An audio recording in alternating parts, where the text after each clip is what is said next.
Hi guys, welcome back. Today I'm going to talk to you about becoming a reading specialist. What is a typical day for me? So I have taught for 6 years, and 4 of those years has been as a K through 5 teacher. So just elementary. Your first week of school, you probably are not going to have kids. So if this is your first time, you're just going to assist in different ways around the school until the kids are assessed. And that's how you're going to see who the lowest kiddos are in each classroom. You want your assessments to be good, not just running records. You need additional information so you can see what skills they are lacking in.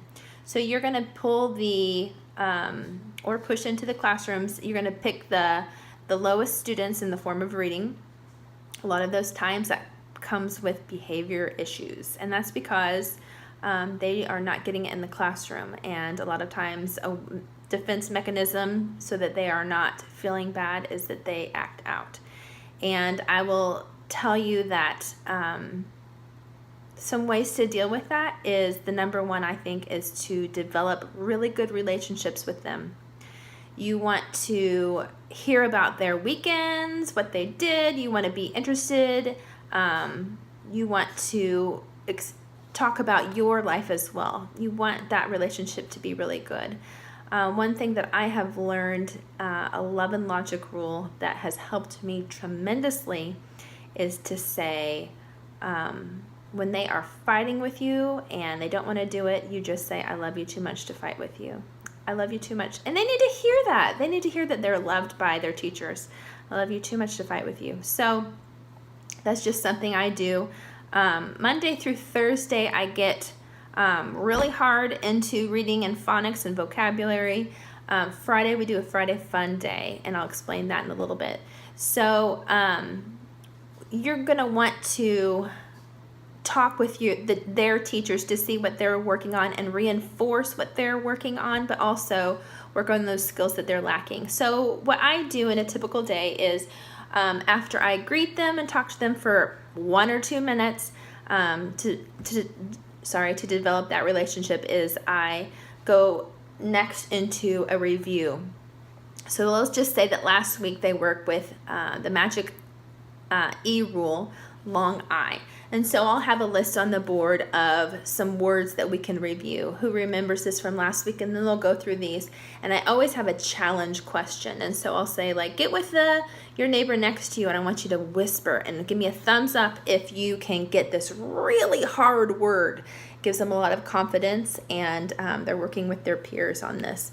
So, so first they review, and then they are going to go and do a phonics lesson. So last week we worked with Magic E, and what was that rule? Say my name, Destiny's Child, throwback. A lot of music in my classroom. They learn from it, and they love it. Unfortunately, they don't know a lot about Destiny's Child. So I'll say Magic E is silent. E makes the O say his name. So what does that say? Owl. And then we'll go through all of these, and then I'll have a challenge question or a challenge word at the end, but I make it up. I make a nonsense words and see if they and their partner can come up with this really difficult word that doesn't make any sense. Okay, and then I get them standing up, and then I have them either work on the board at their desk and come up with words. Maybe come up here and spell home. Okay, good. And now can we change 2 letters to make it zone? Okay. And then the last one, can you change 1 letter to make it bone? All right, so just an idea. Get them up and moving, tactile. Then I go straight to vocabulary. Well, we're going to read this really cool book today, but there's 2 words in here I'm not sure if you know. And the first one is stroll. And I go through it pretty quick, but I have a lot of, I try to do the movements. So I would be strolling around the classroom to show them. And then the next one is slope. Everyone make a slope. And so I will talk about that. And then I might do a picture walk and then introduce the story. And then we will talk about always the author and the illustrator, the title, and then we will together start reading this book. Always end with comprehension questions. This is really K through 2 I'm talking about. For 3rd grade, I will talk in another video, but it's a lot more of the comprehension. They don't need as much phonics because K through 2 is learning to read. Once you're at 3rd grade, it's reading to learn. So I would go through these comprehension questions, maybe do a few more phonics activities if I feel like they need it, and then I'm going to have them go and reinforce that. So they're going to go read to a buddy, they're going to read to a stuffed animal. I have a great big Clifford in my classroom. They're going to reread this to someone out loud. I might go to each, they have whisper phones, I might go and listen to each kid for just a few minutes and see if they give that.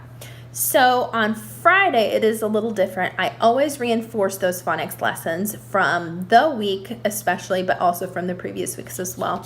So I will have the kids have maybe their little boards up here and have them write, what did we practice? Short or long O sounds. So who can write the word zone? Good. If you get... Everyone show me if you get that right, then move up a square because I have tiles on the floor. Whoever wins, no prizes, high fives. We just make it fun, and the kids like that. And then I'll do phonics games, have Play-Doh to make letters for kindergarten, anything to reinforce it and be fun for the kids. I always also try to read a little story to them on Fridays since there's not time to do that. That's basically it. I send them on their way.